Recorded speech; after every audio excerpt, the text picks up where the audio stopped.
Hello, welcome to another episode of ARTO Insights. Today I'm joined by Charlie Jones. Charlie heads our immunology division for North America.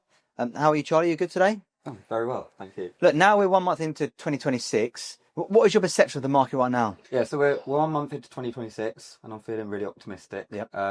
We're busier than we've ever been, which is a really good sign. I think there's a lot of factors that play into it. Something that's really promising is that M&A activity is on the up again.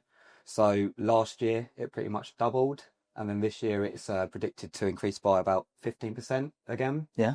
So the reason this is really positive is that it means the investors are actually getting ROI again. So now that they're getting that ROI, it means that they can reinvest into earlier stage biotechs to look for the next sort of success. So that's just a good sign, because naturally, when biotechs are getting investment, then that means they'll be growing and roles will be arising. Nice. With the amount of layoffs that's happened in our industry within probably the past 18 months, obviously a lot of candidates we've spoken to at the mid to executive level that have said to us they're really struggling in the application phase. What advice would you give to them? Yeah, that's a really good question, actually. And there's probably quite a lot of things that I could say. If I was to give one piece of advice, what I see most common is when candidates are creating their CVs and submitting their CVs to roles, it's very generic and broad, which hiring managers don't want to see, because what you have to think is that, for example, when I post a job on LinkedIn, I get over 100 applicants. Now, I have the time to go through them because it's my job, but when a hiring manager is reviewing applicants, they don't have that luxury of as much time as I do. So you really want to make sure that you're grabbing their attention in the first 10, 15 seconds of your CV. And I think the biggest mistake that candidates make is they focus on listing their responsibilities. So, for example, two candidates that work as a medical director in clinical development probably have very similar responsibilities, which makes it hard for hiring managers to really judge how good that candidate is. So what I always recommend is, rather than just listing your responsibilities, actually focus on the impact that you've had in your role and make it relevant to the role that you're applying to. So, for example, if you was applying to a early phase translational medicine role in gastroenterology, for example, if you've got that relevant experience, specifically say it on your CV. So say, whilst I was working at Takeda, I successfully led one asset from preclinical, pre-IND into first-in-human trials. During that, I acted as a clinical lead, and I was responsible for all the clinical sections of the IND. So there, hiring managers are immediately seeing the impact that you've had, and where companies are less willing to take risks right now, by seeing that you've been able to do it successfully in one company, means that you should be able to translate that into another company. Yeah, it's definitely harder in my opinion. I think that you've got to be a bit creative. I do think with AI out there at the moment, I don't see anything wrong with, if there's a company you're really interested in, then posting your CV. In terms of what you just said then and regarding the relevant experience, I think a cover letter, which particularly highlights your relevant experience to that organisation, potentially their the drug they're launching, or the phase they're at, the experience you have. That's where I think you can snap their attention very quickly. 100%. So yeah, some great advice there, Charlie. Yeah, 100%. I'd say, sort of on that, if you're just scrolling through LinkedIn and applying to every job that looks relevant, and you're not actually taking the time to actually tailor your submission to them, you're not going to be successful, because that's what 90% of other candidates are doing. The candidates that are being successful are the ones that are proactively tailoring their submission to that specific role, taking a bit of time for it. But after that, what they're also doing is they're connecting with a hiring manager, or they're emailing the talent acquisition that's posted to the role, just so you're at the front of their mind. So when they see that CV, they think, oh yeah, that person's actually taken the effort. And I promise it makes all of the difference. Yeah, and I also think I often get contacted by candidates that ask me if I am working with certain companies they want to work with. And so, you know, I always believe that you should have at least a good Rolodex of recruiters that you trust, 3 to 5, where you can ask them openly and say, do you have connections with this organisation and can you help? Yeah. because we are getting used a lot more, Yeah. especially within the biotechs, as an embedded partner to manage all of their recruitment. Yeah. Whereas before, someone at HR or hire manager would go through them all themselves. But because of that amount of candidates that are applying now, our demand for expertise and time to sift through those, I believe that us recruiters are worth our weight in gold. So as head of immunology, Yeah. what area of immunology would you say you're most excited about in 2026? I actually think all of it's quite exciting at the moment. Yeah. There's no denying it's one of the fastest rising sectors in biotech and pharma, with so many exciting, innovative things going on right now. If I was to pinpoint one thing, maybe slightly biased because I've been doing a lot of work in it recently, but I really like the allergy space. I think it's an area that's been a little bit neglected for the last 10, 15 years. There's been an over-reliance on allergy shots, for example, which have been proven to work, but they take a long time to work, and you have to go into the clinic or the private practice to have them. So there's been some really exciting developments more on like the biologic side of things within allergy right now, and it's getting quite a lot of investment and attention from not only VCs but big pharma as well. So, for example, Eli Lilly, they opened up 2 global phase 3 trials in lebrikizumab for allergy, which is an area that they hadn't really explored previously. You've got companies like Success. Yeah, the trials are ongoing right now. I think they opened up last year, but it's in terms of Lilly, they're putting a lot of investment into it, which is exciting. And then other pharma companies are also doing the same as well. So it means there's more roles coming up in allergy. There's some biotechs that are coming through. A company I'm really excited about, Celldex. Yeah. So they're phase 3 biotech for chronic spontaneous urticaria. Potentially looking to become a commercial biotech, which not many companies actually do that. Normally they're acquired. So it just shows that there is excitement in it, there's a need, plus also there's a good return for these pharma companies and these VCs and biotechs as well. Obviously, the standard, you could have said dermatology, rheumatology, but obviously you chose allergy. In terms of talent, the companies that you mentioned are no doubt wanting people with that allergy experience, especially clinical background. How have you found finding that talent? It's definitely a very specialised niche. Yeah. I think like any therapeutic area, the candidates that have dedicated their life to it, so the allergists, the board certified physicians, those are ones that are typically in the highest demand right now. There's a really great group of allergists in the East Coast particularly. It's very small. Everyone knows everyone. I speak to a candidate and they say, you should speak to this person, and I say, oh, funny enough, I spoke to him or her yesterday. But with that, it's really good because it means there's a lot of personal advocates for people as well, which really helps when you're putting a candidate forward for a role. So it's exciting. Nice. It's a really good place to be in. Another key question that I'm interested to hear from you is, what do you feel are the biggest challenges or key challenges hiring managers are facing today? There's a few challenges. However, the most common feedback that I'm getting at the moment, and you probably would have heard it last week in our trip as well, is candidates that have between 3 and 5 years industry experience are really hard to find. Mostly because when they are in an organisation, they're providing so much value that they're very hard to pry away from their current company. Not just that, typically, not all the time, but typically the candidates with 3 to 5 years industry experience are sort of midway in their sort of life as well. So they've got families, quite often just bought homes, kids going to school and stuff like that. So slightly less risk adverse and don't like to move as much. Finding those candidates that have got those years of experience, are still willing to be hands-on, but can also start having input into strategy and be a mentor, and in some cases actually a manager to more juniors members of staff is the toughest to find, and it's where we're sort of getting the most jobs right now. Yeah, it's definitely I think with a lot of people that on my LinkedIn especially, but in my network that I've had long-term relationships with are now retiring. Mm. And obviously people want to have that new breadth of people that are in that 3 to 5 years window. Yeah.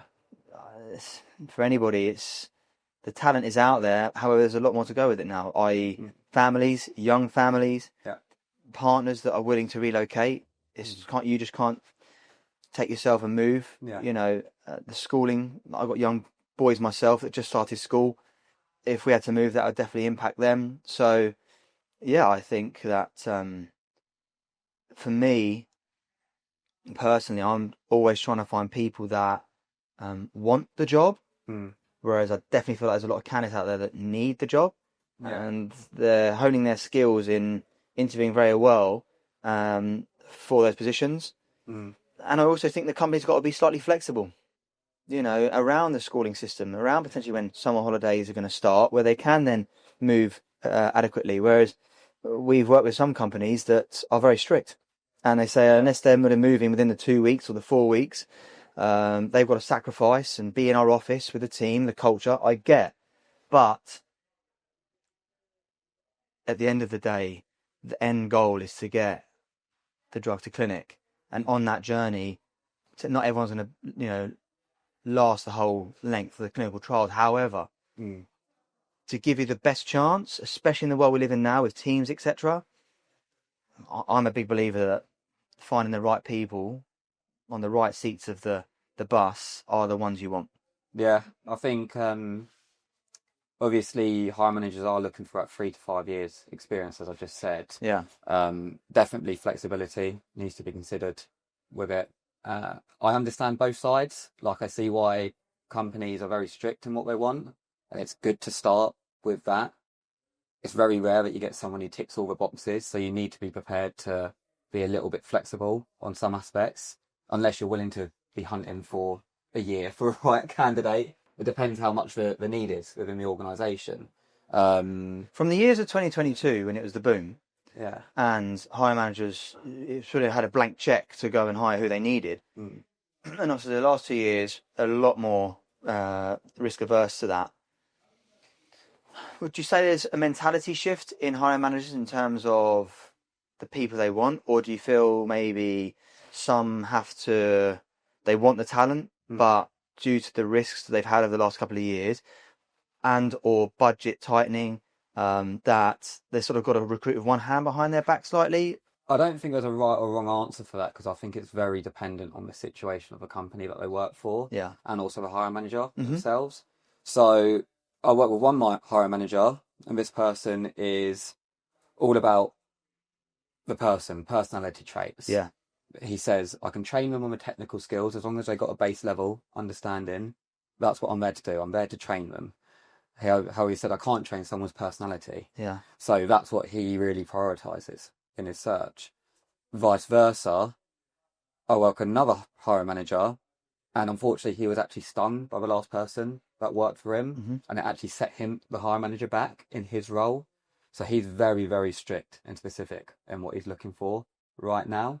And then going back to your point of if they have one hand behind their back, it really depends on the situation of the company. Yeah. A big pharma has more luxury to offer higher salaries to try and attract the top talent. In biotech, you don't have that luxury, so sometimes you can't always afford the best person for the role. It just really comes down to the need, how quickly they need that person, and the flexibility of a hiring manager and how much they're willing to train this individual. Yeah, I think as a candidate, you've really got to demonstrate yourself, because especially in biotech world, where I think we did a poll a couple of months ago, higher salary or equity, and I think equity was come out on top. So yeah, it's definitely an interesting time.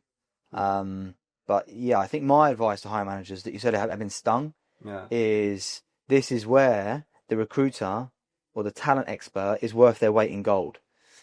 The reason I say that is because you can't judge future candidates on your previous experience. Everyone, you've got to go clean slate. It's in the past. And if you hold on to that, then that could affect you hiring that next talent. And they could be sitting right in front of you. However, your questions from where you've been stung in the past, how you present yourself, this is what they're looking into is, okay, can I work for this manager? I don't know if you agree, but I always find that if they have been stung, I try to say to them, well, wipe the slate clean. These candidates, they don't know that, and they're optimistic. Yeah. They want to work for the organisation, and things do happen in people's lives. So, yeah, I definitely feel that holds a lot of people back from getting the right talent and their body language. You know, we get feedback from candidates all the time, and some love the opportunity. However, when they go and meet the manager, they can sometimes sense it. Yeah. So what you've got to remember as a hiring manager is the interview process is a chance for you to interview a candidate, but also for a candidate to interview you. 100%, 100%. If they don't like you, they're not going to join the Yeah, company. yeah. And so my final question, and I want to put you on the spot here a little bit. Yeah. But what do you think separates you from the other recruiters or talent experts out there? Yeah. No one likes speaking about themselves, so thanks for that question. So I'm here. What do I think separates me? I would say, from the feedback that I've had from candidates and hiring managers, is it's hard to explain. I'm just very personable. I'm dealing with people, and feedback I've had is sometimes candidates or hiring managers going through processes, they just felt like it's a transaction with a recruiter, and it never ends well. All the candidates that I work with, I take so much time just to really learn about them, learn about, what gets them up in the morning, what drives them, their family situation, and so on, and really understanding what opportunities I can have that's going to actually benefit them. Because at the end of the day, it's people that I'm dealing with. By putting them through a process to get a job, I'm helping them change their life.